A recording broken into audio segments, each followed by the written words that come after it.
What's up, Leafs Nation? Welcome back to another game post-game reaction right here on Leafs Nation After Dark. I'm Zack Phillips, and today we're going to be breaking down game number 20 of the Toronto Maple Leafs regular season as they take on the Vegas Golden Knights here tonight and defeat them 3-0. An incredible win here when you consider all things. No Matthews, no Max Domi, no Ryan Reeves, no David Kampf, Calle Yarncroke IR, Max Pacioretty IR. You take out Yanni Hakanpää, you put Benoit back in. You have to call up and put into the game Steves, Minton, Grebenkin. You get your first ever NHL game out of Grebenkin. You get your fifth NHL game out of Fraser Minton. Alex Steve is no veteran here in this league. He's getting opportunity to go here tonight. Pontus Holmberg is your second line center. You play against a Vegas team that effectively came in here into this game with pretty much the same record that you had, and it's no problem. It is no problem for this Leafs team. I mean, you absolutely roll. You come out ready to play from the start of the puck, start of the period with the puck drop. You're ready to go from the absolute jump, and like, this is just an impressive win from top to bottom for this group. To show up this way, to have this preparation, this buy-in, the next man up mentality from these guys and from these kids, that is a professional hockey win. That is a gutsy, professional win. You show up, there is no excuses. There is no slow start, have to fight from behind. Knies leaves the game with an injury there, obviously, which we will get into. You just don't allow it to become an issue here tonight. At no point did you ever let that become any type of problem, and you just absolutely rolled over the Vegas Golden Knights. Joe Woll gets himself a shutout here. Holmberg gets on the board. That'll get him feeling nice after this. Doesn't matter, empty net or not. Fraser Minton ends up with the game winner, and we've got Nick Alberga, the Golden Muzzy, tweeting, "Trade Matthews." That's the state of Leafs fans right now. That is the level of excitement here in Toronto. A 3-0 victory moves you to 12-6-2 on the season. 6 wins in your last 7 games without Austin Matthews. That's a fun game to watch, honestly. Other than Knies going out and leaving the game, that's a fun game to watch for this team. You bought in defensively. You played physical. You didn't back down. You didn't let the game get the better of you. You didn't let the emotions of the game get too high and take over. Just stayed with it right through. That's a fun game to watch for this Leafs team here tonight. Fun game. And as I'm seeing pointed out in the chat, first in the division. Yes, I do believe that launches this Leafs team to first in the division here after this win. I mean, it's a word I'm going to use a lot tonight. Apologies, but it's a fun game. It's a fun game. It's a fun win. It doesn't get much better than that. You want to look for things to change for this group and for things to get on the right track, the right path, head in the right direction. Are you going to show up in these sleepy home games? Are you going to let Are you going to let these excuses get the better of you? No, you're not. Wednesday night, 7:30 puck drop. That turns into a 7:50 puck drop. Is this going to be, we're chasing the game right from the go? Usually it is. Tonight, it's not. Matthews isn't playing. You lose all these other guys. Pontus Holmberg, second line center. Are we going to have issues? We didn't. That's a fun game. It's one that's probably good enough to trick you into thinking, oh yeah, this team might be different. One of those ones. It's one of those ones. Regardless. Happy to see it. Let's get to a couple super chats here. I saw one pop in there. I want to get to Tammy's super chat before I break down the nice stuff, because I think that this just builds off of what we were just saying. And if you guys are watching, make sure to hit that like button. Subscribe here to the channel if you have not already. We're on the road to 15,000 subscribers here. 15,000. the Leafs Nation 401. If you haven't already subscribed, I don't know why you wouldn't. We're breaking down games every post game. We're doing game previews, letting you know what the lines are going to be, who's in, who's out. That's all just what I'm doing. Then there's instant reactions to stuff. Myself, Nick, Rosie, whether it's suspensions, injuries, news, updates, it doesn't matter. We've got it all. And the Leafs Morning Take Show. Nick, Rosie, and Hut's hopping through there as well, filling in every now and then for Rosie on that show. You guys should be in the mix. Subscribe to the channel, turn on notifications. We're going to get into a lot of stuff here in the post game. We're going to get into the kids. Minton's first goal, which ends up being the game winner. Grabenkin, how I felt he impressed here tonight. We'll get into Joseph Woll's shutout, the Knies hit, all that kind of stuff. It'll all be coming up on the show. So make sure to hit that like button, subscribe here to the channel. And the only other thing I want to remind you, a little bit, final piece of housekeeping before we go anywhere else. Just that one last thing. You guys have thoughts, takes, and opinions. I know it. Now's your chance to share them. If you hit the link in the description and fill out your quick survey, not only will you help us build the content you actually want to see, but also throwing your hat in the ring to win a $250 Fanatics card. $250 Fanatics card. We've got multiple to give away. It's a quick minute of your time that could score you some serious gear cash. Don't wait. This chance ends November 20th. So get after it. If you're looking for an opportunity to get a $250 gift card to go out there and buy yourself some gear, that's where you should be taking advantage. Get in the chat, click the link. Make sure, I think it should be in the description. Make sure that you guys are clicking on that, giving your feedback. We want to know, how can the show improve? I will post it in the chat there. I will make sure to do that right now. Here you go. It is now, should be pinned in the chat for those of you looking. Pinned in the chat. There you go. Make sure to check that out. Want to know, what can we do better? How can we improve the show? What do you want to see? What do you not want to see? We want to see it all. Super chat here from Tammy.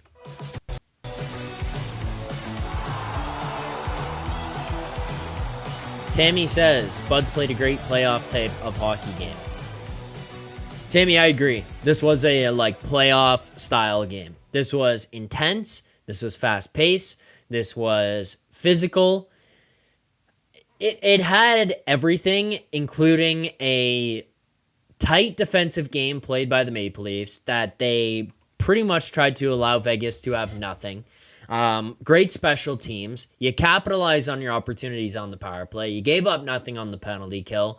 You stood up for teammates. You crashed the net hard. You finished checks. You won the psycho game. You were able to win battles and races down into the bottom corners below the goal line. There was so much here tonight to enjoy and appreciate about this game, and it was like you won the right way. There can be games where you watch this team, or we come on here for the post-game show, and it's like, hey, you know what? We won, and that's great. That's a great takeaway here tonight, or great to get out with 2 points, whatever.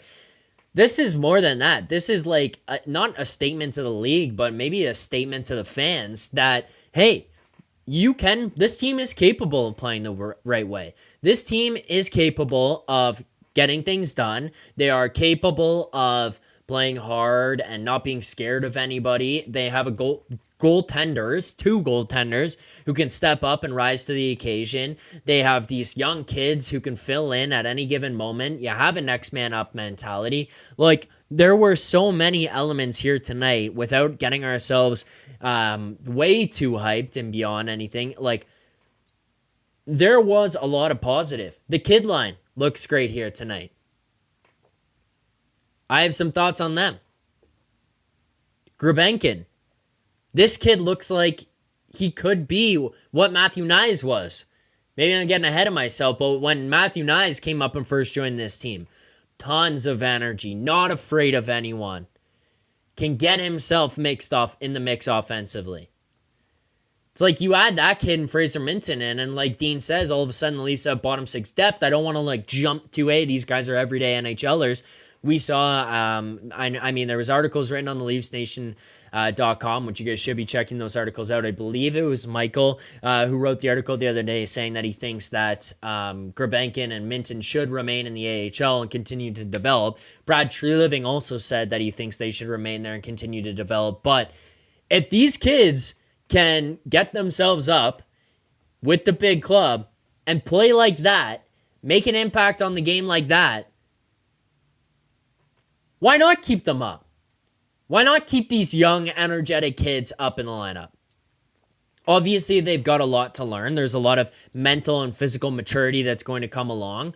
But maybe if they can play like this over the next while these guys are injured and there's going to be people out of the lineup, maybe this is the perfect way to get them exposed. You're not force-feeding them into the lineup saying, hey, you gotta be here, you gotta get it done because we have no other option in terms of, hey, there's no one else that we can turn to after this. It's like, hey, we've got injuries. You've got a chance to prove yourself. You can come up here, you can learn, you can figure out, you can figure out, I'm reading a quote from Gulbenkian right now that just popped up on my phone, but you can figure out the NHL pace of play, the way the game is played, the style, the physicality. You can mold yourself into this game. You got a taste of it in preseason. Fraser Minton got 4 games last year, but after a game like this, I'm watching those guys and it's like, holy fuck. Like, they show up like that in a game against Vegas. Like, that's not Anaheim or San Jose where they're going toe-to-toe with kids who are basically the same level as them. That is the Vegas Golden Knights, who are a legit team in this league. They are going to be a competitor year after year after year. They go out and acquire massive talent. They continue to upgrade their team. They're well stacked from forward to defense to goaltending. And you came into this and it was like, they didn't look out of place. They didn't look nervous. Yes, there's work to do. Like, let's be realistic about that. There's work to do. There are moments watching those guys, it's like, hey, you shouldn't do that. But I'm also like, that's a kid. He's gonna learn. He's getting into his first 5th game. It doesn't matter. The development is there, and watching it over the next little while, it's going to be fun. I mean, there are going to be ups and downs. Let's set realistic expectations with ourselves. I don't think people should be coming away from this like, these kids are in the lineup, or like, these are the next Matthew Knies where they're just going to come in and be ready to go right from the jump. But like, that game here tonight is a promising look from what we just saw and what could be for these guys going forward. There is what feels like a lot of potential. A lot of potential out of them. And when we're looking around at other guys in the lineup, picking off, hey, that contract might have to go, though that's that guy who's filling that role, or you need a different style of player. Maybe these other kids can come in and fill those positions and fill those roles. It's something that you can at least start to think about and say, maybe they're not that far off. And the positive out of having these injuries and having guys jump into this is you get to put them in without it feeling like you're rushing them. Like, this is not a rush the kid to the NHL situation. Yes, is the kid coming up earlier, or the 2 kids coming up earlier than you would like them to? Probably. And like, I know as I'm having the conversation, it's going to sound like I'm kind of contradicting myself in terms of the rushing and they're being forced in because of injuries. But the difference is, these kids, if they come up and they don't perform, they can go back down. And it doesn't matter. If they come up and perform, maybe it puts pressure on someone else. And then again, internal competition is underway. And I am a fan of internal competition. If you get someone else who's going to take your job, you should be fucking hungry. And if you're not, maybe you shouldn't be here. Because this is a team looking to win the Stanley Cup. They're not looking for passengers. They want dogs. They want the hungry guy who's going to go out there and demand ice time, demand the puck. He's going to show Craig Berube, his teammates, the management, the coaching staff, the fans, why he deserves every single shift, and he deserves to be up with the big club every single night. They do that. it's going to be A, really goddamn fun for us to watch. B, really hard to keep them out of the lineup. And C, a good competitive atmosphere within that locker room to get people going and start getting driving some competition to get everyone to up their game. Nikita Grabenkin here tonight. I apologize to the kid if I'm saying his name wrong. Post game, this is the tweet that I saw come out. I think it was David Alter tweeted it out after the game here. I'm going to pull this up. After the game, Nikita Grabenkin, all smiles, he says, "They told me forecheck, backcheck, paycheck." The kid has personality. He's fun to watch. He doesn't give a shit about who you are, how big you are, how tough you are. It doesn't matter. He's like, watch this. I'm here to play this way. This is my job, and I'm going to do it. If you don't like it, if you don't like it, get the fuck out of the way or get run over because I'm playing that way. Pietrangelo, there's like 3 minutes left in the game. He chips the puck into the corner. I'm sitting there watching, and I'm like, oh my God, watch this. It's not even a big bolstering hit where he throws him through the glass. Gets down there hard, finish the check on Petro. Doesn't even matter. It's just like, this is the way I play. This is the way I have to play. Watch this. In hard on the forecheck, finish the check. I think it was Shea Theodore, open ice, or middle of the ice, not open ice. Potentially a penalty, probably, yeah, boarding there. Smokes him, runs over him. Huge scrum and pursues, just stands up, like ready to go. This guy, Grabenkin, he looks like if Ilya Samsonov and Tyler Bertuzzi had a child. He's a lunatic. He's the Russian Tyler Bertuzzi. It's nuts. And he's so fun to watch. So fun to watch. More super chats. More likes means salts. Let's get to it. Let's get to the super chat. I say this one wrong every time, I think. I'm sorry. Seo Sangnem. Games like tonight... Sorry if I say it wrong. Games like tonight highlight the value of JT, but the fan base often forgets he's always winning puck battles and is a top face-off guy. In a lot of ways, he's the glue that holds this team together. Seo, this is a good point. Good comments in the chat right now too. Tyler Bertuzzi.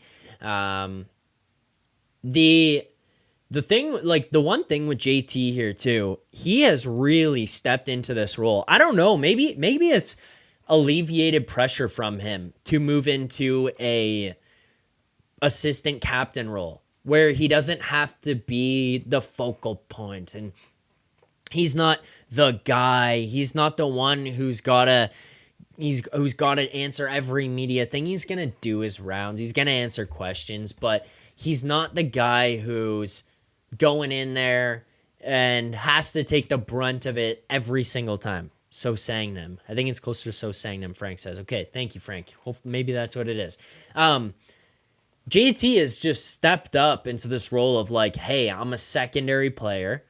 I'm going to still do all the stuff I was doing before. I think the knock with JT is not him.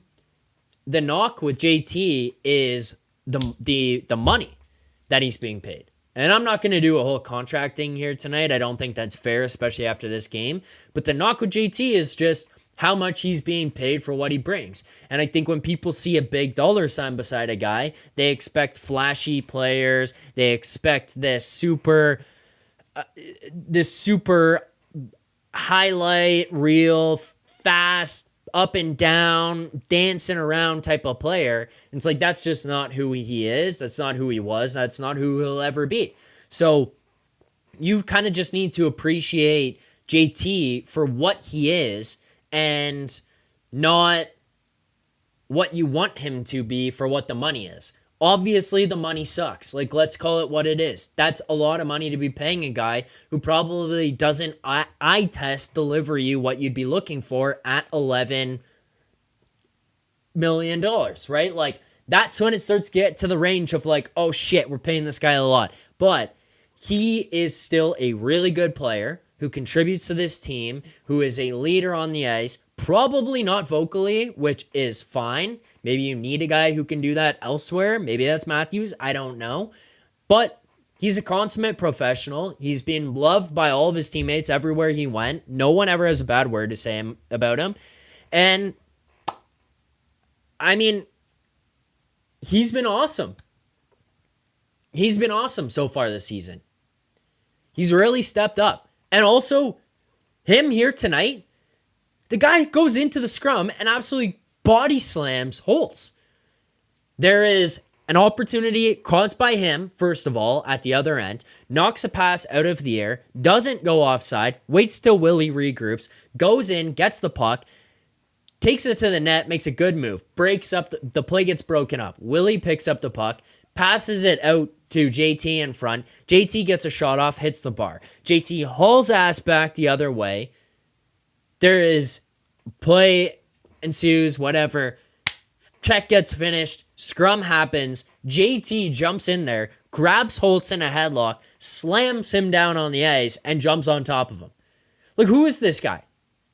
This is a brand new JT. This is a man we are not used to seeing. He's still fun to watch. The money, yeah, that hurts. Like, what are we going to say? I wish we weren't paying him that much money right now. I can't change that. You can't change that. No one can change that. You still want a player like that. Don't want it at the money. Want the player, though. Got to deal with it. He's been really good. Matt McKay, JT has the weight of the world off of his shoulders after passing the C. Honestly, maybe. Like, he just looks comfortable. I don't know. And in a positive sense. Keep liking the stream. We did hit 50 here, so I've got to reach there and get that.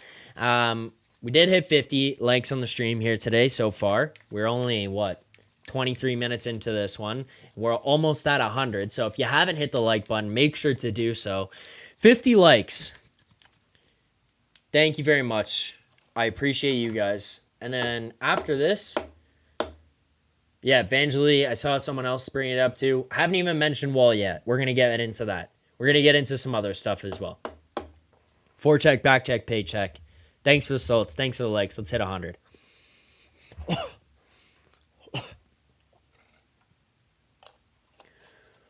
Oh.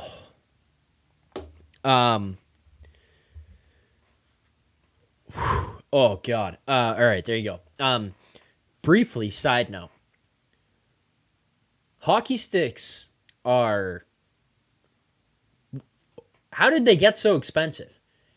I mean, I guess these things were insanely expensive before, but, like... I went to get skate sharpened today. My current stick is, like... It's dwindling. It's dwindling. I mean, I'm not going to lie. I've been getting free sticks for a while here now. I've got buddies who have racked up some sticks because they played junior and or pro. So they were handing them off to me. So I was getting those. I've been very lucky. But one of my buddies, he's away. He can't get me sticks right now. One of my sticks, it's beat to shit. I'm like, damn it, I need a new one. Can't get it. So I'm like, looking. I'm like, what am I going to get? I'm getting like... First of all, not having played for a while, I forget how much these things even cost. Like, I forget how much they cost. I forget also the models. Like, the models that they've got now, these things weren't around when I was here.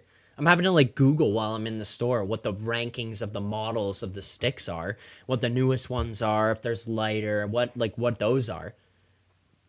Could not get a grip on it. Had no clue what was happening with that. That was an interesting situation. Just standing there like an idiot looking and trying to figure out what kind of sticks I need. And then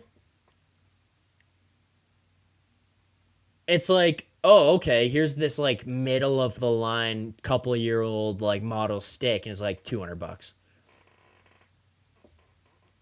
What? Sorry, I just needed to throw that out there. Insane. How are kids these days supposed to get into it? Get a wood stick. Come on, 6. Can't do that. Christian, Zach, how tall are you, buddy? 5'10". Not gonna lie about it. Should just say 6 foot and lie, but no, 5'10". Another super chat here.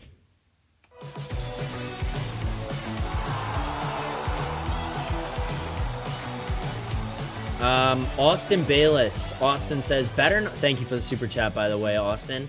Austin says, better not hear anyone slander Woll after tonight. This was why the organization had faith that he could be our starter / tandem starter last year. Tammy says, in reply, if there's any slander, it's his inability to stay healthy when it matters. Mike says Woll is a game changer when healthy, and Samurai definitely like his game since he has returned to improved health. Austin, kind of just circling back to what you had and what you said there. Better not hear anyone slander Woll after tonight. This was why the organization had faith that he could be our starter. I for the most part agree. I personally don't think I have or ever would slander Joe Woll for his level of play or the way he plays when he gets in net. My only real concern with him is the injuries and ability to stay healthy long term. Like, it feels like every time he plays, he is really good. He is a calming presence back there. I mean, we saw that whole thing that started the beef was fucking not even Rosie, Nick and Carter asking Ullmark in the summer about Woll, and he turned it into like, I don't know why they kept playing Samsonov, which pissed Samsonov off. Like, these guys sparked Ullmark to piss off Samsonov, but with that comment. But it's like, yeah, every time Woll goes in, he's awesome, but he struggles to remain healthy for extended periods of times. There's always something that pops up with him that holds him out or causes some type of issue. And I think that's the biggest worry. And I think that's why I feel much more comfortable now with Stolar's Woll and much more comfortable than I did when it was Samsonov Woll. Samsonov was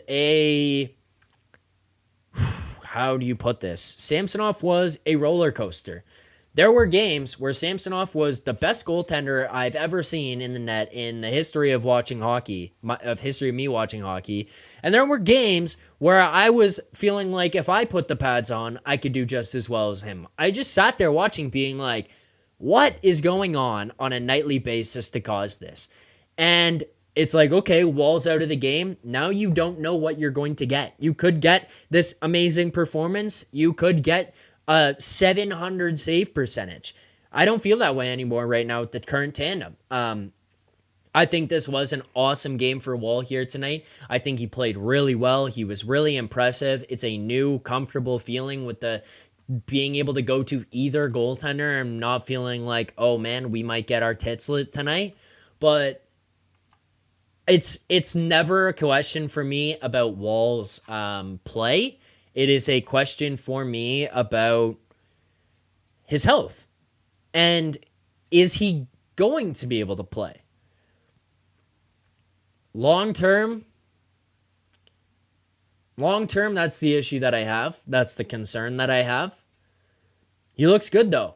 The only thing I would say there, in even the slightest pushback to what Austin brought up, is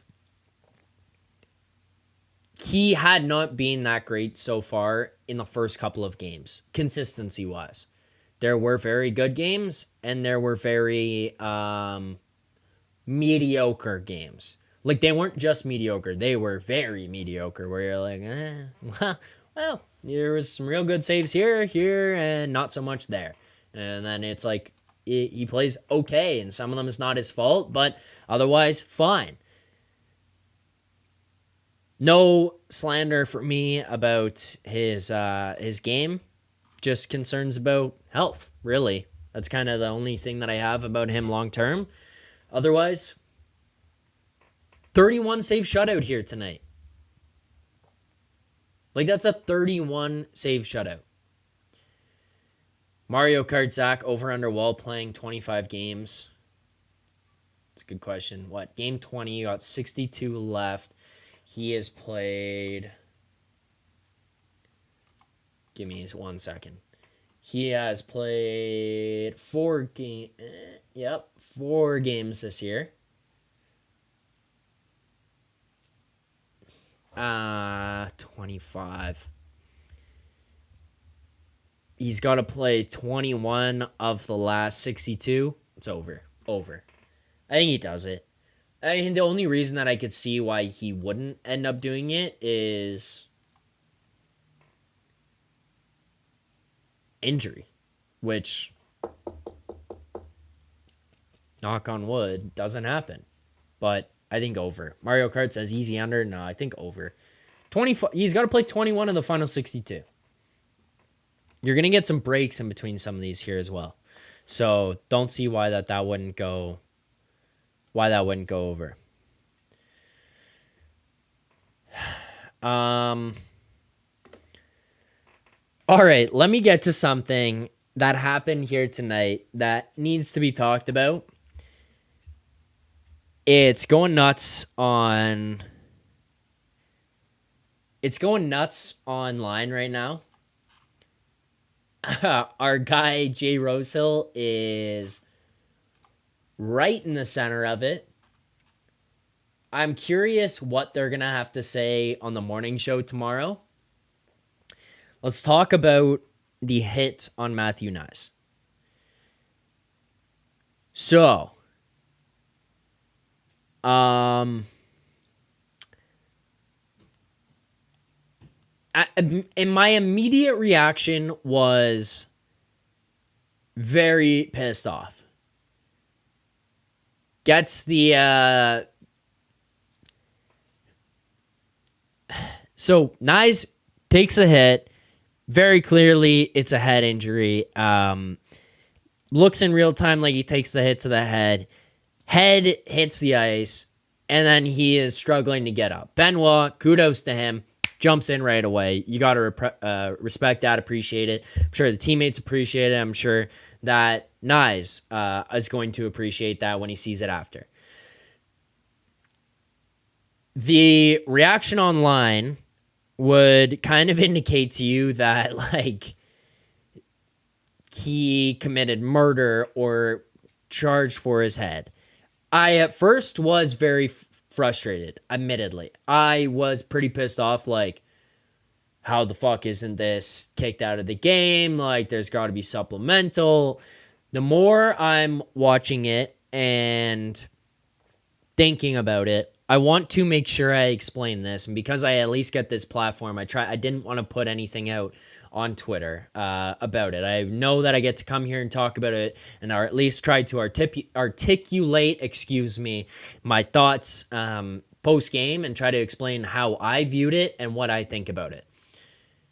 Do I think he intentionally hit Knies' head? No. Do I think that the hit was dirty? No. Do I think this was a 5-minute penalty and a hit to the head? 100%.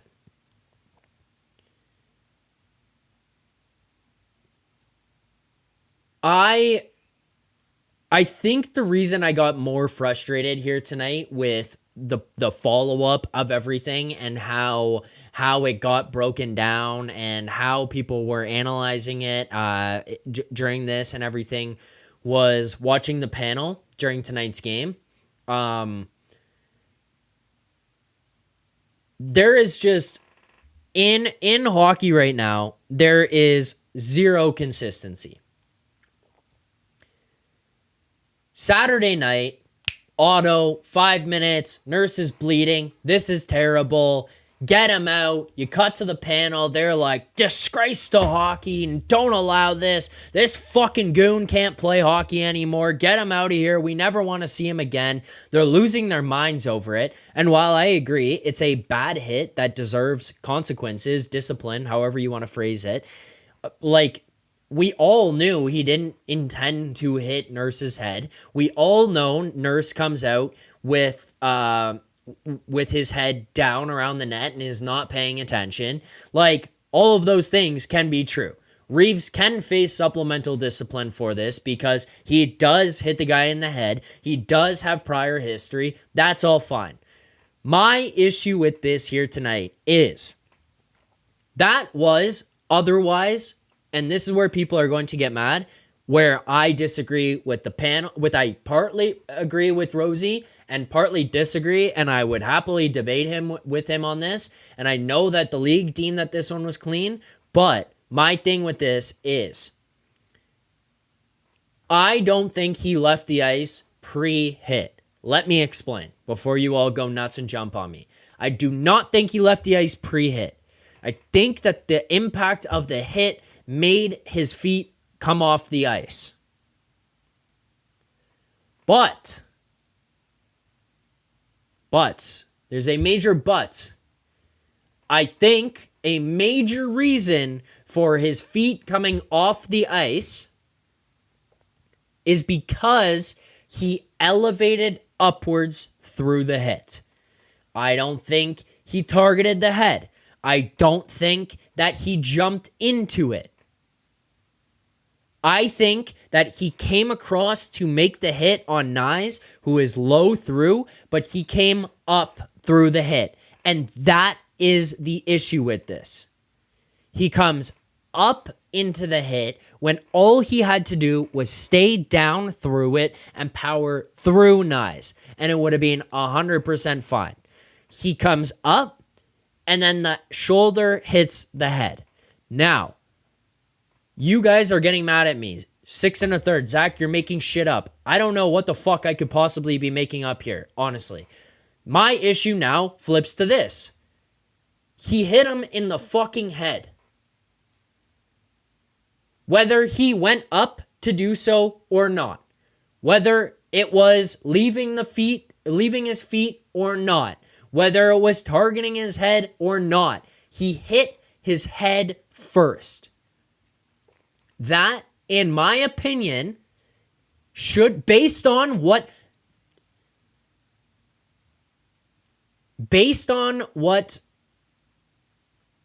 the guy who is fucking throwing darts at a board in Department of Player Safety has deemed as head contact, that you are trying to eliminate it from the game, it is head contact. So that should be a penalty. So my issue is this. Should not be suspension. No issue with him not getting kicked out of the game. Sorry. Not getting kicked out of the game. No problem there. But he hit him in the head first. Like, in what fucking world are we going to try to eliminate hitting the head? Are we going to try to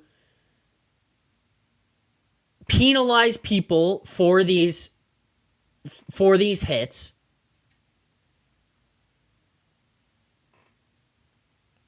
I just don't understand the inconsistency of that.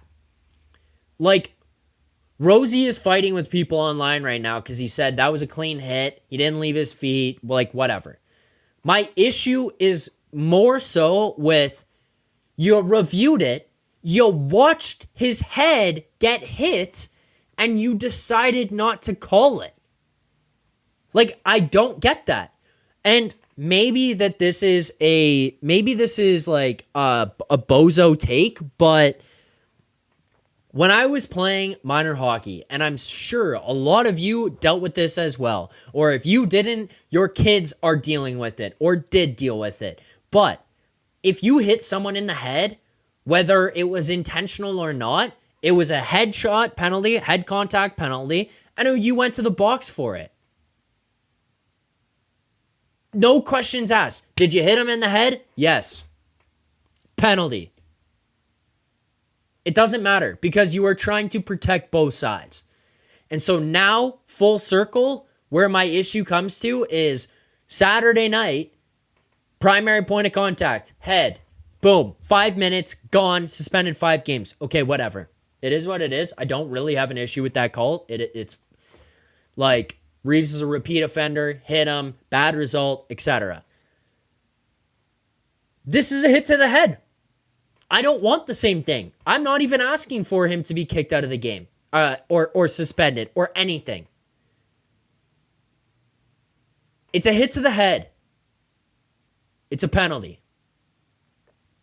That's what you want the game to be.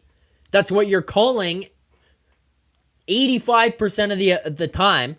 It's a hit to the head. 5 minutes, done. That's it. I'm good. That's my stance on this. You guys in the chat seem to be kind of on either side. 6 1/3 is really mad at me over this one. Some other people are saying I'm 100% correct.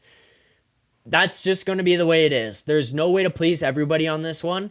That's my thoughts. I disagree with the people on the panel here tonight. The only person who actually I agreed with on this was Gazdick, who was like, that's a penalty. You hit him in the head. It's not a clean hit, but it's not a dirty hit. Like, if he stays down through that one, it's probably fine.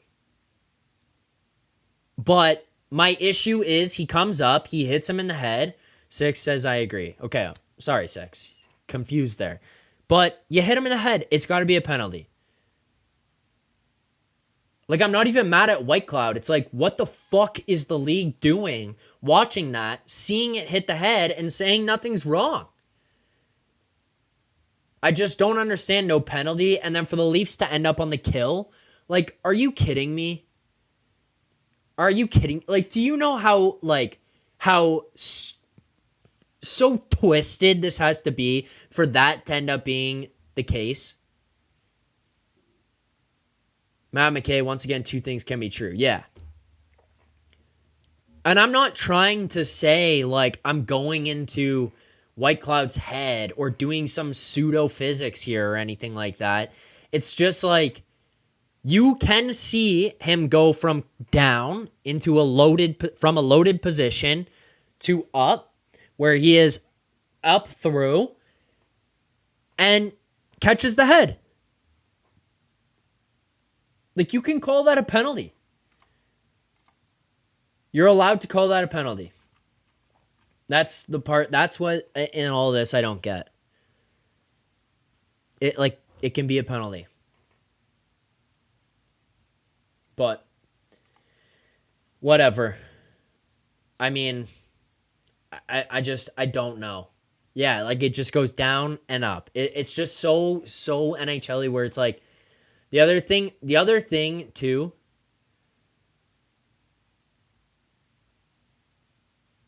that I don't get with it is, like, that hit could happen 20 minutes from now in a game that's being played, and the guy could get suspended for 10 games. And it's just like, what? Like, no one knows. There is no consistency. Even the commentators tonight were, like, confused with the result. Just don't... Those are the ones where I don't get how it ends up that way. But it is what it is, and ultimately, we're going to have to deal with that.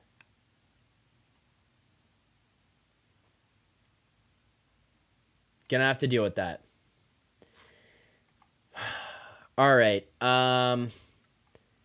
That's all I've got for that hit. I don't want to dig too much further. We did hit 100 likes. There's another super chat here, so I want to get to those. I saw some other people asking for asking questions. I want to try to answer all your questions here tonight. We've got a few more things to get to. We've got another super chat, as I mentioned. We have play of the game, grade of the game. We got to recap our best bet and anything else that might occur here tonight. But let's first and foremost go to the super chat, and it's relevant to what we were just talking about, so I guess we won't have to wrap it up.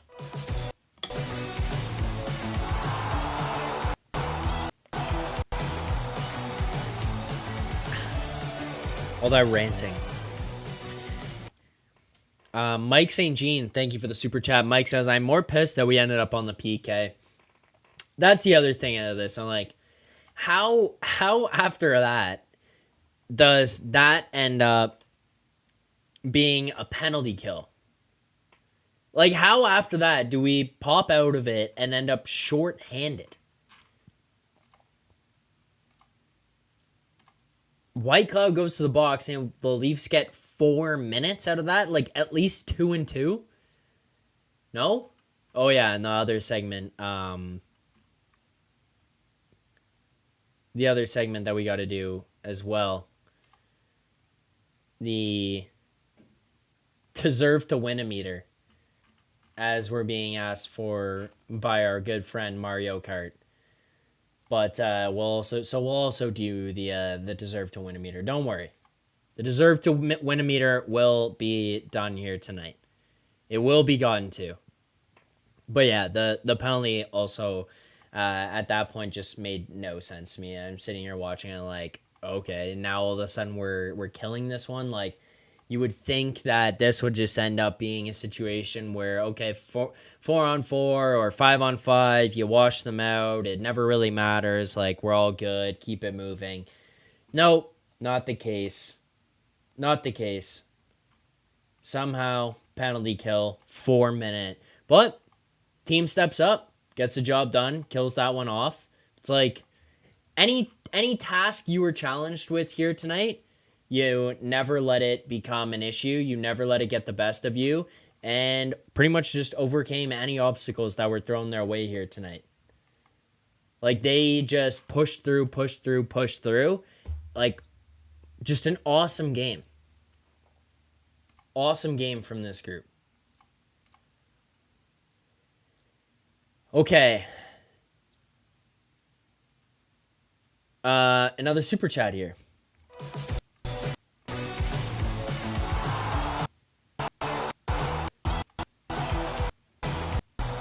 Super chat from couple super chats. Wow, there you go. Super chat here first. Joe Hill. Joe says, welcome back, Joe. Thoughts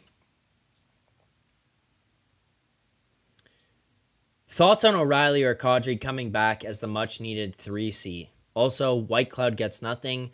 WTF. Yeah, Joe, I did just break down that like situation there a little bit. White Cloud gets the 2 minutes for roughing. We get 4. However that works. I don't know. I'm not going to dig back into the whole hit again. I did give my thoughts on it. I thought it should have been a penalty. I don't think that that's like a kick him out, suspend him type of situation, but it's more the inconsistency of the league that drives me up a goddamn wall at this point. I just can't understand it, can't get behind how they make these decisions. Anytime I see anything, whether it's in any game for any calls, there is no predictability of what it's going to be. Like goalie interference, who the fuck knows? Flip a coin. Offside, couldn't tell you. High stick, don't know. Hit from behind, like literally standing there in the D-ops or in the video review, just spinning wheels and seeing what the fuck it comes up with at this point. There is just zero consistency across the board in any game, for any officials, for any department the NHL has to offer. And it's frustrating because, like, I think I know the game and I watch some of the stuff. I'm like, I didn't get that, or I don't see how that was the case. And then I just think about the idea of trying to grow the game and somebody watching this for the first time, tuning in and being like,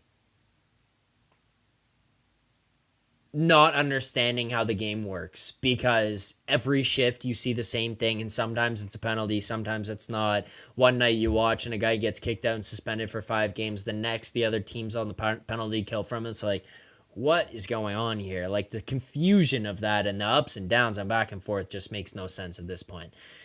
Thoughts on O'Reilly or Kadri coming back as the much needed 3C? I mean, I don't know. I would be happy with a reunion with Kadri. I don't think O'Reilly would want to come here. And I mean, at this point, like, do people really want him here that badly anymore? I'm not saying that's because he's a bad player or anything. Like, I would love to have O'Reilly as the player, but like, he had an opportunity to re-sign here, ended up choosing Nashville. Like, do you think he's just going to want to come back in at this point? I don't think that the whole, like, O'Reilly reuniting is for me. But, hey, it's also cost dependent. Like, a lot of times this is just going to come down to what's the cost going to be. And if it's worth it, then why not? Like, why not go and get a guy who can make your team better and take you to potentially the next level at that point? Because you're trying to win cups. Like, you're trying to push for it. You're trying to make that happen. And if it's not going to be too much, then no. Kadri, I don't know, man. Look at the contract. That's the biggest sticking point for me, where it would be hard to do. But I would rather have... I think I would rather at that point have Kadri than ROR. I think even just that bare minimum, like the passion levels of having Kadri back in this mix, and I think how motivated and fired up he would be pretty electric to have. I mean, who knows? Maybe it doesn't work at all, but like, I would be down. Kadri would seem like fun. Let's get to more super chats. Hopefully the stream isn't buffering as much for you guys. Also, before I get to the next one, we hit 100 likes. There's almost 300 people watching right now. If you are watching, please make sure to hit that like button. Subscribe. Every 50...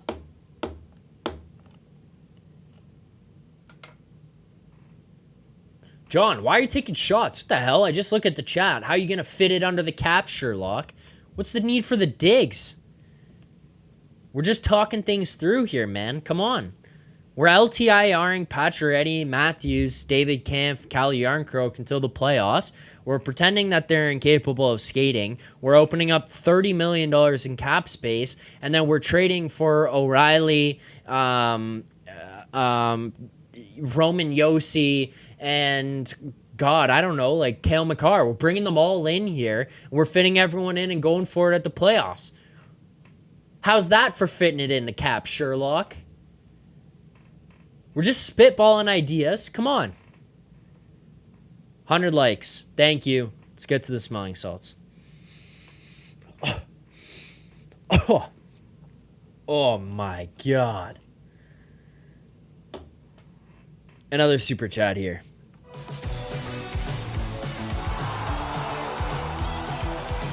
Keep liking. Let's get to 150. Ooh.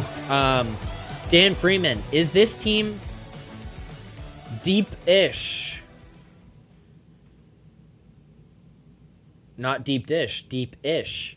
Are these kids solid? Grabenkin is exciting, eh? Team is crushing like they were stripped to the bones. The Marlies crush.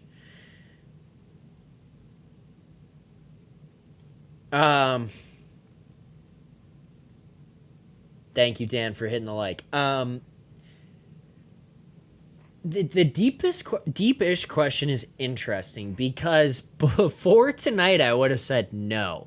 And honestly, like, I had concerns myself. And I'm not going to let one game get me too high on that. Yeah, they've got depth train. Because... I mean, I'm going to stir the pot here. It is what it is. Like, it's my opinion. I do think and believe this. I know a lot of people still believe in him.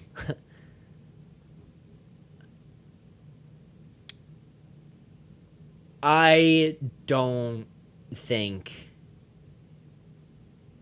I don't think Nick Robertson is a member of a Stanley Cup winning team.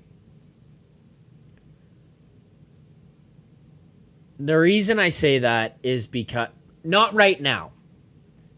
The reason I say this is because he doesn't bring you what you need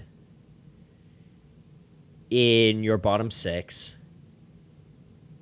He does not fit in this Leafs top six. I mean, I'll call for what it is. I see people online on Twitter. There's one person in particular. If you know who it is, you see it. You know, they get so upset. Why is Nick not playing the top six? Why? I want him on the first line, and that'll be perfect. I know a lot of people want him in the top six. He doesn't fucking fit here in Toronto on the top six. Like, he is just another of what they already have. The reason that he's never going to pass Domi, Pacioretty, Knies, McMahon into that top six role of those guys cycling through there is because those guys all bring an element to the game that Matthews, Marner, Tavares, and Nylander don't bring. So they bring some type of diversity to the top six. Then when you throw McMahon, Pacioretty, those guys in, it's this physical player, wins battles, gets into the corners, and I know it's cliches, and I know it's stupid, and I'm sorry, but those guys change the dynamic of the game in every shift, and they really help elevate the other players and make it that much harder to match, make it much harder to play against. Nick Robertson doesn't do that. If Nick Robertson goes to, like, San Jose or Anaheim or Utah, and he gets an opportunity to play in the top six, he can, first of all, learn and develop and make mistakes without crazy repercussions. Because right now in Toronto, you don't really have the room for that. This game here tonight, like I tweeted out during the game, did Nick Robertson play? Like, I'm not trying to, like, absolutely torch the guy for everything, but seriously, like, in a game like this here tonight, you're playing on the kid line. You've got Fraser Minton and Nikita Grabenkin as your line mates. You've played the most NHL games of all of them. You've played more than they have combined. Everyone in the world is waiting for you to score goals because we were told he's like a 40, 50 goal scorer if he's on the right line. And it's like, he just hasn't contributed the way we all hoped that he would. And I look out there here tonight, I barely noticed them in this game. Every single time I'm watching, I'm looking at Grabenkin finishing checks and going to the net and getting in scrums. I'm watching Fraser Minton on the power play, making great breakouts, winning battles down low.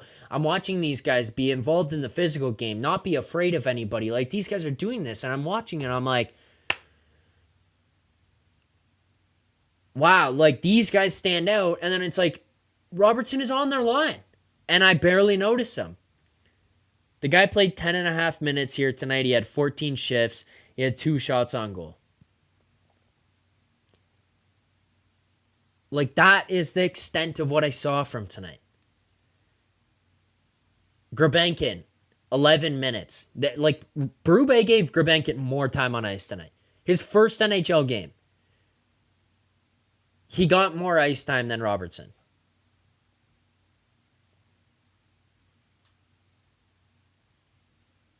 And then here tonight, 13 shifts for Grabenkin, 11 minutes time on ice, 4 hits, a blocked shot, a shot on goal. Big hit on Theodore, probably should have been a penalty. I saw someone ask that earlier in the chat. Yep, I will give it that. He made an incredible diving play on the 2-on-1 back check to break it up. Goes hard to the front of the net. Steves hits him with a pass on the 2-on-1, tries to make a move, just misses. Holtz stands over him, trying to piss him off, hit him in the back. He stands up, gets in his face. So I had concerns about the depth, to get back to the question. But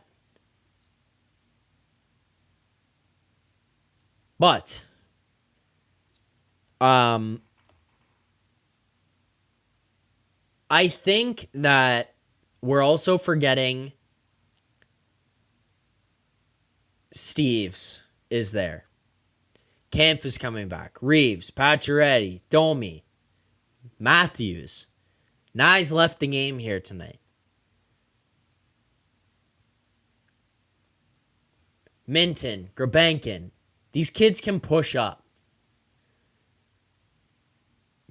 If these kids start to perform, if these kids can show up and show maturity and show development, then at some point, maybe the depth does look different. Because going into this, I would have said no. Like, to answer the depth question, or the deepish question there by Dan, I would have said no. Do I think Grabenkin and Minton are everyday NHLers right now? No. But they're going to get a chance over the next little while. They're going to get to go regularly. They're going to get to see more minutes and responsibility because there's injuries. 6 1/3. Zack, are we seeing Berube's stamp here on these wins with injuries to the lineup? I think to an extent, yes. In years past, this game is probably a track meet. You're probably trying to go toe-to-toe with Vegas up and down the ice. You're trying to match them with speed, intensity, goal scoring. You're trying to run it up and just finish 6-5. Not going to happen here tonight. Berube's like, finish every fucking check, block every shot, crash the net. We're going to try to suffocate them here. I mean, you want an example of one of the stupidest things of all time? That's just like, it screams this to me. I know my guy Mario Kart asked me earlier, and it's something I have to do every time. So I will bring this back every time. The deserve to win a meter. Deserve to win a meter, 41.8% in term for Vegas. But you just kind of like didn't open up. Like, this is a weird one because this is going to be the chances created in this game. I mean, I think you guys should potentially be able to see this if I get it to the right spot. Look at where Vegas's chances are. I mean, I wish I could draw on this. I can't. I'll do the best I can show you because you can see my mouse. This area, the trapezoid, like in here. Look how many shots for Vegas are in that area. Now, I know that this is going to be like a higher expected goals. The big circles means like a bigger chance or a greater chance created or more dangerous chance. But seriously, side of the net, side of the net. Look at the Leafs' chances. Right in the middle. Like everything is right in the middle. Yeah, Vegas had some decent chances. A couple really at the side, like couple at the side there, a couple in tight. But nothing is really right down Broadway. You're, for the most part, forcing them outside and not giving them too much on top of your tendy. Copy and paste the picture in Microsoft Paint. Honestly, not a bad idea. The Leafs got to the front of the net here. There's a ton in front. These are some primo chances. Willie, 9.6% chance of scoring right here. I don't know. This again, it's like, it feels like the Leafs are playing this significantly better defensive style of hockey that is making it much harder for teams to come in here and just score 4 goals and hope that you don't score 5 that night. Come in here in a game against the Leafs where Nylander can bury on you, JT can bury, goddamn Pontus Holmberg and Fraser Minton can get on the board. And you're going to limit opportunities, walk away with a 31 save shutout. Because your defense isn't allowing the other team to transition up and down the ice, like Matthews called the Autobahn against Columbus. It's just a different feel. Yeah, Vegas had chances. It was an intense up and down game. Vegas also pulled a goalie at the end. Vegas also had a stupid amount of minutes in power plays before the Leafs did. I want to make that clear. They only had 3 power plays here tonight. I'm trying to say before the Leafs did. Like, there was a point where it was like penalties were 3-0 Vegas. I'm sitting here like, holy shit, we're going to be at this forever tonight. Ends up not being the case. This does feel like a good game here where these kids are exciting. It feels like you might be able to get some depth out of guys to step up and maybe fill into roles. Like, there were a lot of positives to take away. Another super chat.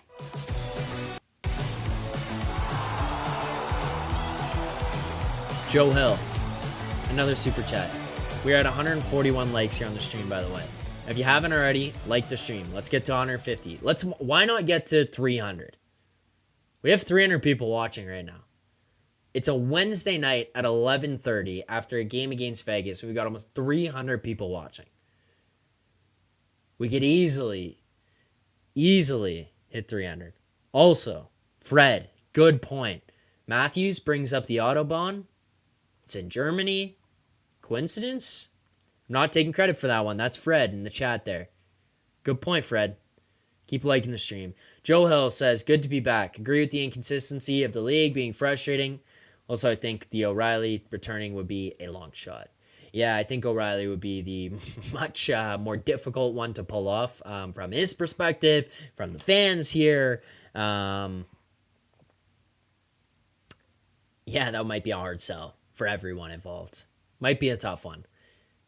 I'm glad you guys are enjoying the post-game show. I'm glad you guys are all here. I mean, look, we're on Wednesday night. We're buzzing. Inconsistency in the league, Joe, that is my most frustrating thing of all time with anyone. Every time I talk about it, it's like people get mad at me. They're like, yeah, it's because you love the Leafs and you think that like you're a homer. It's like, okay, fair. Like, I'm watching every Leafs game, but oh my God, sometimes the inconsistency is like, I also watch every game. Like, I watch every game as much as possible. Tracking highlights, other games. Like, I'm gonna miss the games that are going on right now, obviously, but like, I will check what happened, who scored, how did it go, were there big moments, and then it's like you see shit where it's like different from game to game. I'm like, how is that happening? I don't get that. Another super chat.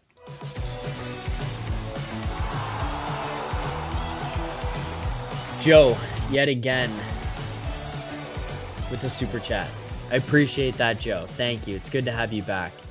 Joe says, Robertson is odd man out. Of course, he'll go elsewhere and we'll crush it because he'll have more of an opportunity. It's a classic timing issue. I mean, I agree. Like, I think he would go somewhere else, get a top 6 opportunity, and we're going to see him put up a bunch of points. And I don't think that there's, like, the one thing that I think we as Leafs fans need to come to accept is that sometimes there's nothing wrong with that. You are in a position with the Leafs front office where you're trying to win. And if a guy doesn't help you win right now, maybe you can use him to get something that does help you win. And that doesn't have to be another player. Maybe it's the roster spot so that you can go and get someone else. Maybe it's the money or a draft pick. Maybe you can use that draft pick and swing it to someone else later. Like, there's so many times where it's like, that guy just doesn't do anything for us right now. And he might go somewhere else. But we do not have the luxury right now of like holding his hand and helping him get better. It's the classic example of sending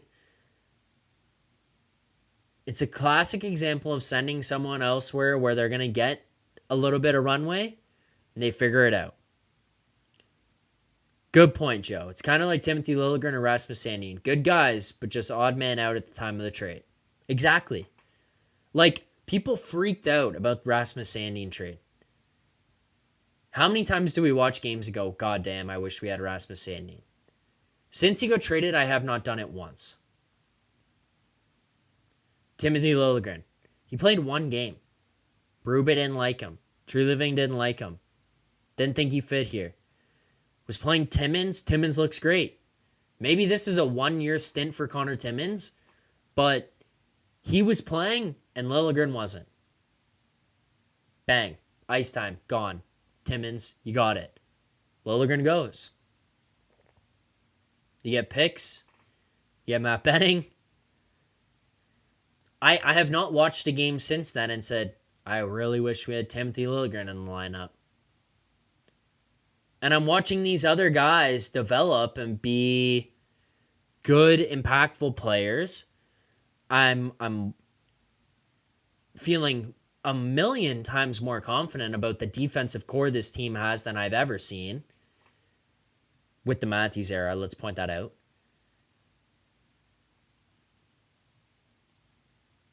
Like, why? What is there to be upset about with some of this stuff?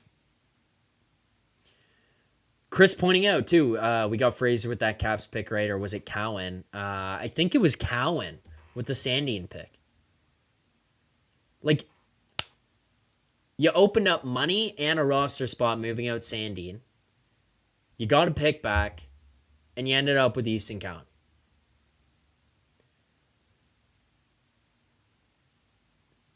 And people were so upset with some of these. Like, Diz K pointing out, remember when people lost their minds when we traded Engvall? Right. That's the only thing I ever want to, like, caution people with sometimes with some of the stuff is, like, you cannot trade this guy. He's going to go here and do this. Maybe. But know what he's not doing? That here. And that's what we need right now. So maybe it doesn't work out. Maybe he just doesn't fit here. Maybe it's the wrong timing. Sometimes it's the case. Another super chat.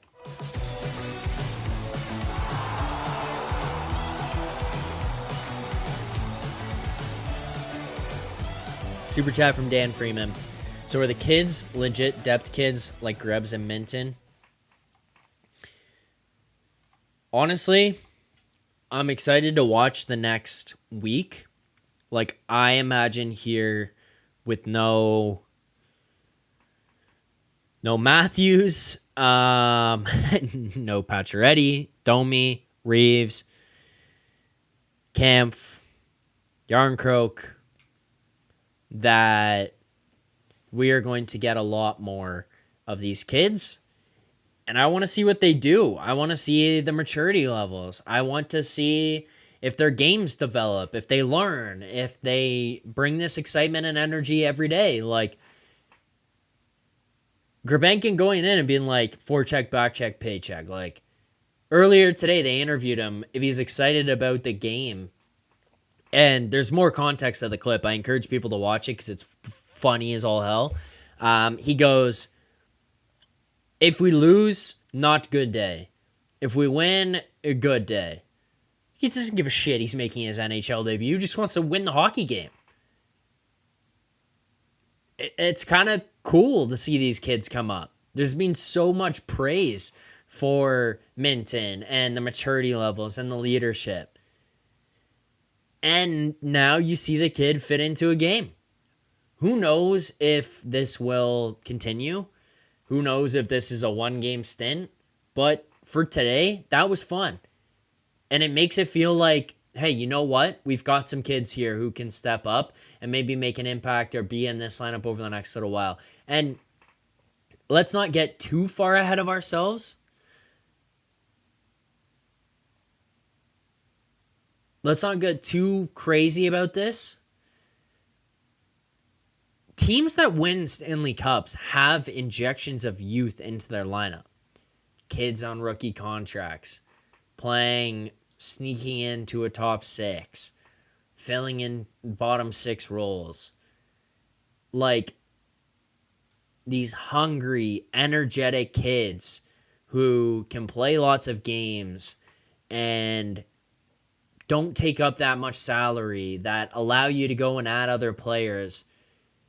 They come in and oftentimes you see teams with them win Stanley Cups with those kinds of guys in your lineup. I'm not saying it's exactly Menton and Grabenkin, but Knies, like Phenom bringing this up, I think I said it at the beginning of the show as well. The Russian kid reminded me of Knies when he came up in the playoffs against Tampa. I had that same vibe too. This wasn't like a nervous, like feel-good story. Like, I hope tonight goes well for him. It was like, I saw that this guy was playing and I was excited. As a Leafs fan, knowing that he was going in, I was pumped about the idea of getting to see him. And it lived up to the hype for me tonight.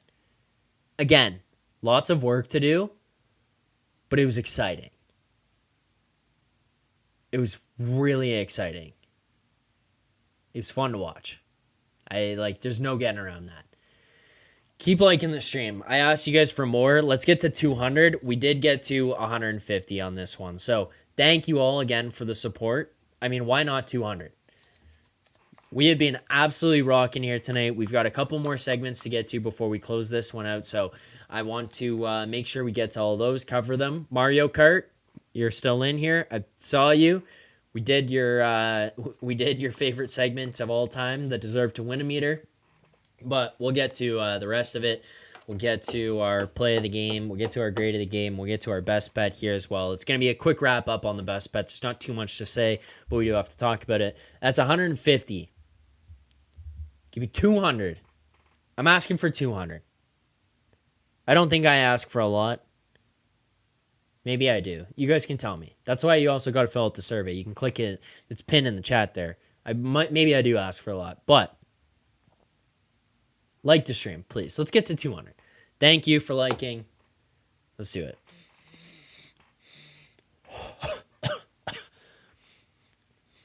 Oh. Mario Kart, I got you. Deserve to win a meter every time.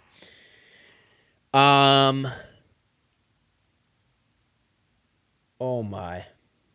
Those salts. What do I want to do next? What do I got to get to?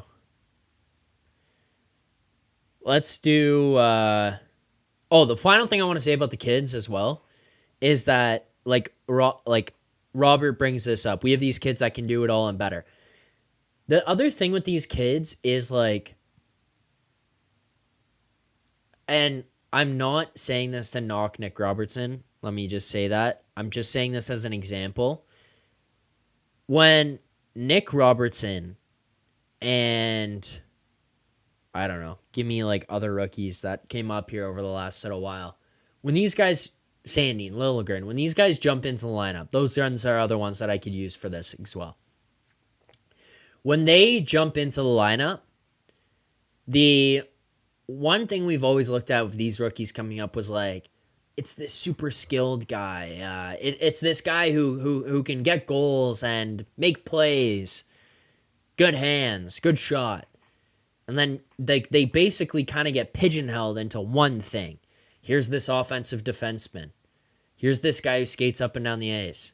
Here's this guy who scores a lot of goals. And if they don't do that supremely well at the beginning, it's what the fuck? Bust. Pressure's on. Pecking order as Chris, they move down in the pecking order as Chris Arsenault brings up. You just push down the priority list.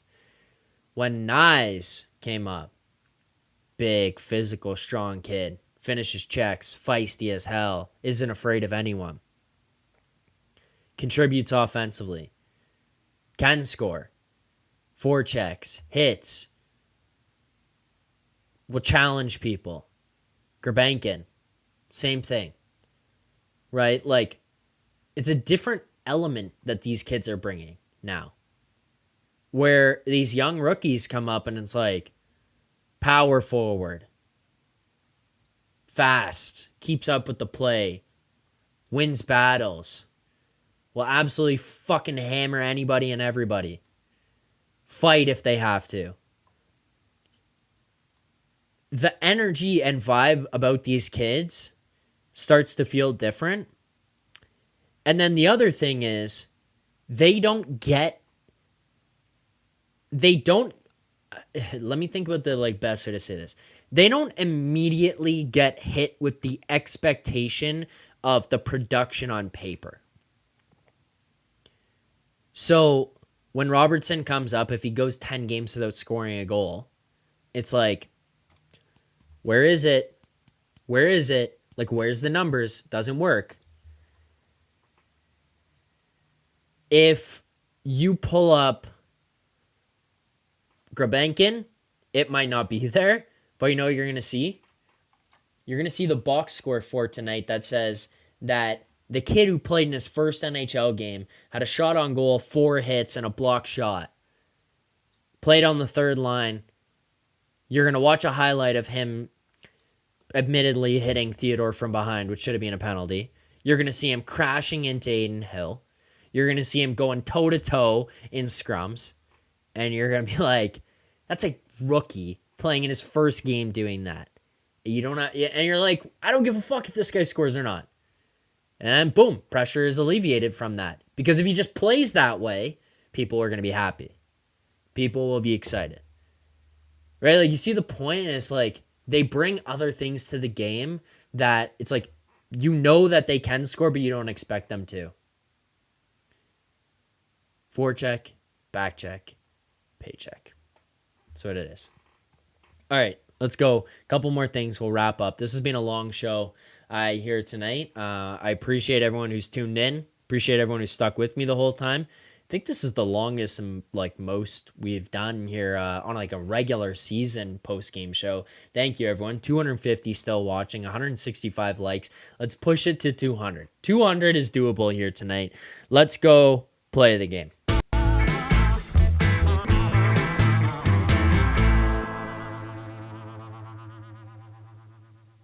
Play of the game, I sneaky kind of wanted it to give it to Grabenkin for the diving breakup on the 2-on-1.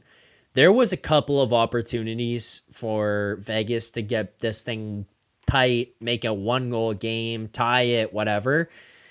It didn't happen for them. I thought that the Leafs played pretty well defensively. I thought Joseph Woll was an absolute stud, was really on his game.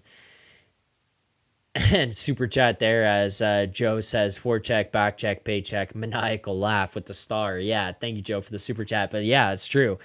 I'm not going to give it to that play. I just wanted to point it out because I did give it to McCabe breaking up a play on Saturday night. That was the play of the game. It's not going to be play of the game here tonight. Play of the game is going to go to Fraser Minton's goal.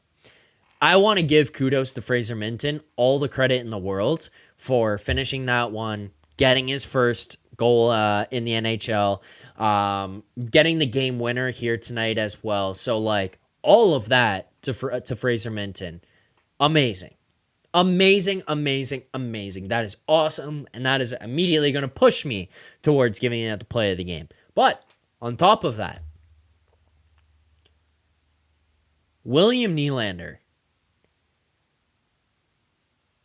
If you guys have ever played, like, pond hockey with little brothers or sisters, or in like a shitty game where you're clearly better than everyone else or whatever, that's how William Nylander skates in the NHL. The edge work, the strength, and the skill put on display in that one singular play was amazing by Willie. Enters the zone with power and not flying. Like, to watch that again and realize that he was so powerful into the zone and not just flying a million miles an hour was impressive on its own. He takes it and attacks Alex Pietrangelo, goes inside, outside, one hand, protecting on the outside. He's got his arm guarding the puck. Blocks out Pietrangelo, who is an amazing defenseman, going to be on Canada Four Nations Cup. Keeps him to the inside. Goes all the way around, protecting with one hand. Looks, there's Fraser Minton. Rips the pass through to Fraser Minton, who had that thing delivered to him as a goddamn gift. Like, yes, amazing goal. He still has to finish that one. He's still got to get it in the back of the net. It's his first NHL goal, but the play and the lead up by Willie to get there was disgusting. That guy is gross. That was a sick play, finished off with a cool story and just a cool moment in general. Other things to bring up here, there was a sequence, I believe it was in the second period. Just trying to find out, I write down like the timestamps of these things. Maybe not. I don't even know where I wrote this down, but I think it was in the second period. Yeah, it was. There it is. Second period. Late second period. Vegas had like 3 consecutive chances. I pulled up the deserve to win meter and we got to look at the shot chart. I actually believe that it was these specific chances here that we were looking at, where there was one from the side of the net over here. There was a rebound that popped out somewhere on this side over here. And then like there was another one over tighter, like towards the net. And it's like all 3 within a tight area. And Joe Woll makes a save on all of them. One from the point, eats it up. One pops out to the side, eats it up, over to the side, other side. Easy work for Joe Woll. Like that sequence in itself was so impressive, to be that poised, that calm, to track the puck that well, like to not swim around in the net. It's like what Carter had said when he came on. He was talking about, I think it was Stolarz, and the way he's moving in the net and using his depth, going in and out and taking away space and getting to the top of the blue paint and those kinds of things was some tidy work from Joe Woll here tonight. And I think he deserved the credit for, and an honorable mention at least, for that sequence of saves, because that's late in the second period there. You're only up 1-0. You could close that one out now 1-1 going into the third period. You have every excuse in the world to lose it. Doesn't matter. Doesn't let it happen. Also, by the way, you want to talk about this team defensively and like how hard it was. Mark Masters tweeted out a clip of Hanifin. We had some good chances and just couldn't find a way to bury, which is something we're not used to this year. They play a pretty hard game, especially defensively, just boxing out, making it hard to get to the net with their layers. They work hard. Let me repeat that in case you didn't realize. They play a pretty hard game, especially defensively. Just boxing out and making it hard to go to the net with their layers. They work hard. Have you ever heard anyone say that about this Leafs team? Boxing out, winning battles, layers defensively. Six asked if I think that this is a Berube effect on this team. I think an answer like that kind of gives you somewhat of an answer to your question. All right, keep liking the stream. Let's go. Last couple things quickly here before we wrap up. We got to get to it. Didn't go so well for us. I saw Mario Kart kept asking, and we'll just kind of briefly go over this one. It's our best bet of the game, so let's break that one down. Best Bet is brought to you by Bet365, proud partner of the Leafs Nation pregame and Leafs Nation after dark.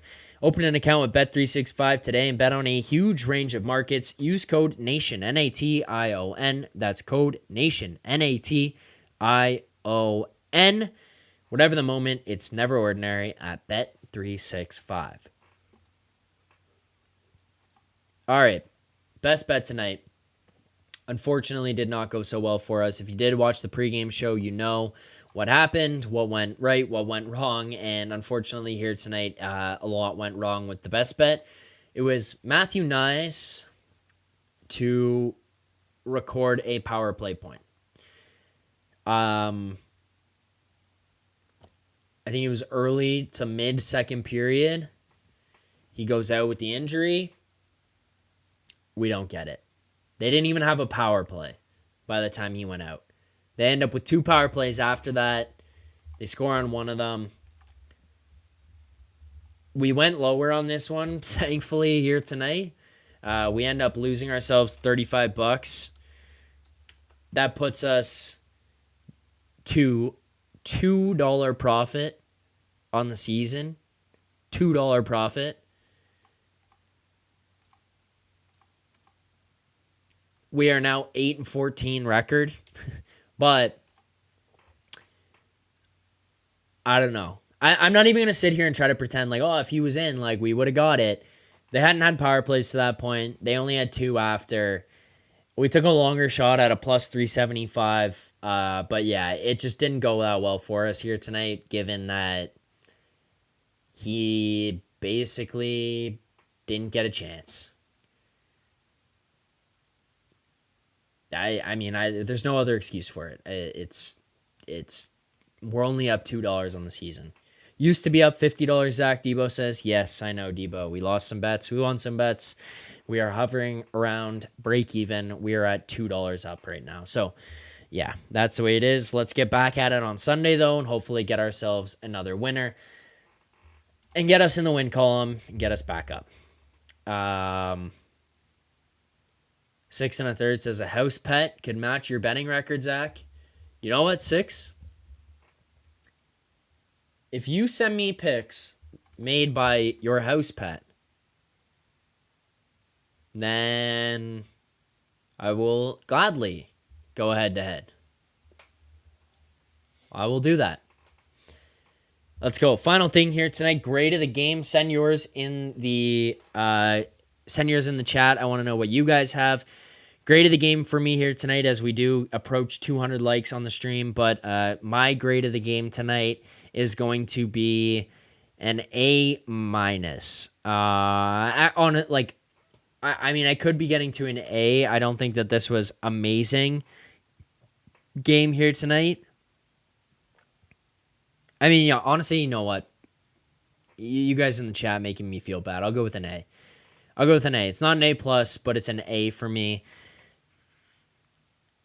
31 save shutout for Woll. Made it hard on Vegas here tonight. Missing a ton of players. Lose Knies midway through. Knies has been a spark plug all season. And it's like, no matter what you're facing, no matter who goes out of the lineup, no matter what kids you have jump in, people step up. Fraser Minton gets his first goal in the NHL. Grabenkin gets his first game under him. He looks awesome here tonight. He was a lot of fun to get to watch go to work. There was just a lot of positive. Woll, A. There was some, like, what the hell was that? But, I mean, I think just circumstantially, I'm going to bring this one up a little bit, and I'll go with the A. It's not quite an A+, but it's an A. So, that's my grade for tonight. I see you guys in the chat, pretty much A. There's A+. Maxentius, the A++.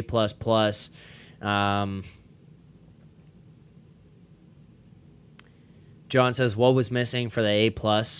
Why not A+? Great game. I mean, I think, honestly, like, the first period was not the best. You at least started on time and had some chances, but then it was like a Riley penalty 2 minutes in and you're killing, and then it kind of felt like it flipped the other way. There was a point where I looked at the shots. I think it was like 25 or something to 12 for Vegas. Like, there were some periods where you kind of did go to sleep a little bit, and I know that, yeah, there was kids and there was that kind of stuff, but a lot of that was Woll playing really well and kind of getting you through some of those periods. So, like, again, not trying to say they played bad or, like, put an excuse on them, but, like, I can't get to the A+. Yeah, Ben saying the tilted ice in the second period. Yeah. I mean, there were periods where they were under siege. They did an awesome job getting out of it. I mean, and I just can't get to, like, A+. I think A+ is legitimately deserved for a dominant game. Like, A+, if I'm going to say A+, I need to come away from the game being like, you punched that team out. Like, you kicked their teeth in for 60 minutes tonight. I didn't have that. I think it was an awesome game. I'm not at an A+. I'm just not there. All right.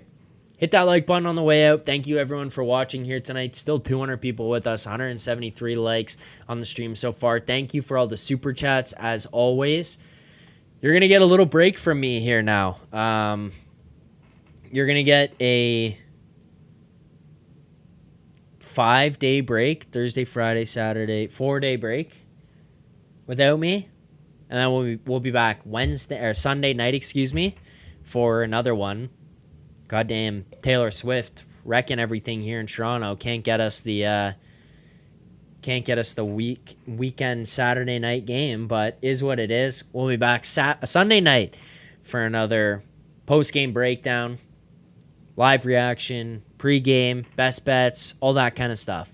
Thank you so much to everyone who watched here tonight. Make sure to hit that like button, subscribe here to the channel. Taylor, good point. This is good. If you're still watching, Taylor says, anyone who doesn't hit like is a Habs fan. Take that. Anyone who doesn't hit like is a Habs fan. You don't want to be a Habs fan. Hit the like button. Thanks for watching. Appreciate it as always. We'll see you guys on Sunday for more breakdowns, reactions, maybe some callers, all that kind of stuff. Thank you guys, and as always, keep believing. For more content just like this, including game previews, post-game live shows, Leafs Morning Take Monday through Friday with Nick Alberga and Jay Rosehill with special guests, as well as instant reaction videos, make sure to be subscribed here to the Leafs Nation YouTube channel. Turn on notifications so you don't miss anything, and drop a like.